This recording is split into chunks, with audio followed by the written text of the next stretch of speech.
بسم اللہ الرحمن الرحیم۔ اثار و ہمدردی کا ایک انوکھا واقعہ کا بیان ہے۔ ایک مرتبہ مجھے بڑی مالی پریشانی کا سامنا کرنا پڑا۔ فاقوں تک نوبت پہنچی۔ گھر سے اطلاع آئی کہ عید کی آمد ہے اور گھر میں کچھ بھی نہیں۔ بڑے تو صبر کر لیں گے لیکن بچے مفلسی کی عید کیسے گزاریں گے؟ یہ سن کر میں اپنے ایک تاجر دوست کے پاس قرض لینے گیا۔ وہ مجھے دیکھتے ہی سمجھ گیا اور 1200 درہم کی سر بمہر تھیلی میرے ہاتھ تھما دی۔ میں گھر آیا، ابھی بیٹھا ہی تھا کہ میرے ایک ہاشمی دوست آیا۔ اس کے گھر بھی افلاس و غربت نے ڈیرا ڈالا تھا۔ قرض رقم چاہتا تھا۔ میں نے گھر جا کر اہلیہ کو قصہ سنایا۔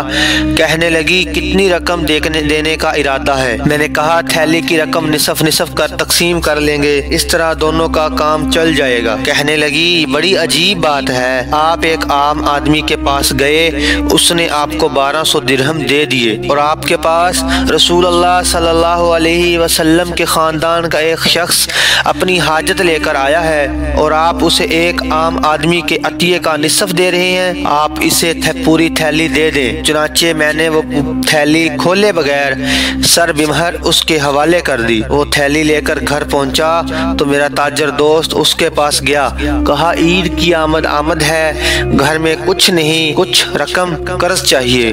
ہاشمی دوست نے وہی تھیلی سر بمہر اس کے حوالے کر دی۔ اپنی ہی تھیلی اس طرح سر بمہر دیکھ کر اسے بڑی حیرت ہوئی کہ یہ ماجرا کیا ہے۔ وہ تھیلی ہاشمی دوست کے ہاں چھوڑ کر میرے پاس آیا تو میں نے اسے پورا قصہ سنایا۔ در حقیقت تاجر دوست کے پاس بھی اس تھیلی کے علاوہ کچھ نہیں تھا، وہ سارا مجھے دے گیا تھا اور خود قرض لینے ہاشمی دوست کے پاس چلا۔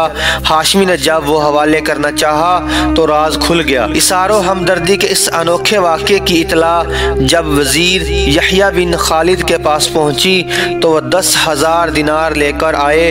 کہنے لگے ان میں 2,000 آپ کے، 2,000 آپ کے ہاشمی دوست کے، 2,000 تاجر دوست کے اور 4,000 آپ کی اہلیہ کے ہیں، کیونکہ وہ تم میں سے سب سے زیادہ قابل قدر اور لائق اعزاز ہے۔ قرآن پاک کی آیت اس کا ترجمہ ہے۔ یہ تھے وہ لوگ جن میں اسلام کی اخلاقی قدریں آباد تھی اور جنہیں دیکھ کر غیر مسلم اسلام قبول کرنے پر خود بخود آمادہ ہو جاتے تھے۔ اب انہیں ڈھونڈ چراغ رخ زیباں لے کر